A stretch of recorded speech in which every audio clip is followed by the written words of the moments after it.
ఎన్నికల ఫలితాలపై నాయకులు లెక్కలేస్తున్నారు. మీడియాతో మాట్లాడే సందర్భంలో ఎన్ని ప్రగల్భాలు పలికినా అంతర్గత సమీక్షల్లో మాత్రం నిజాలు మాట్లాడుకుంటున్నారు. అయితే మీడియాతో కూడా నిజాలే మాట్లాడి చంద్రబాబుకు ఆయన పార్టీ నాయకుడు షాక్ ఇచ్చారు. విశాఖ ఫలితాలపై ఆ జిల్లా టీడీపీ అధ్యక్షుడు గండి బాబ్జీ దిమ్మదిరిగే వాస్తవాలు చెప్పారు. విశాఖ నార్త్తో పాటు మరో 2 అసెంబ్లీ స్థానాల్లో టీడీపీ ఓడిపోతున్నట్లు గండి బాబ్జీ తెలిపారు. విశాఖ టీడీపీ కార్యాలయం వేదికగా ఆయన ఎన్నికల ఫలితాలను నిర్మోహమాటంగా వివరించడం గమనార్హం. నార్త్ నుంచి పోటీ చేసిన బీజేపీ అభ్యర్థి విష్ణుకుమార్ రాజుకు ఓటమి తప్పదని ఆయన తేల్చి చెప్పడం టీడీపీకి షాక్ ఇస్తోంది.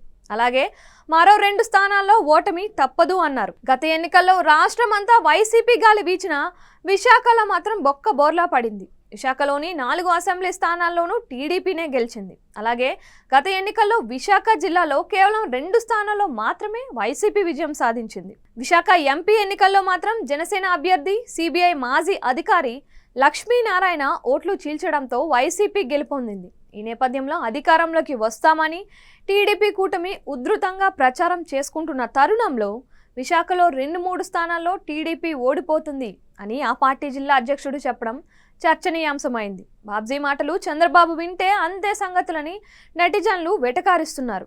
విశాఖలో ఆ పరిస్థితి ఉంటే అధికారంలోకి ఎలా వస్తారనే చర్చకు తెరలేచింది.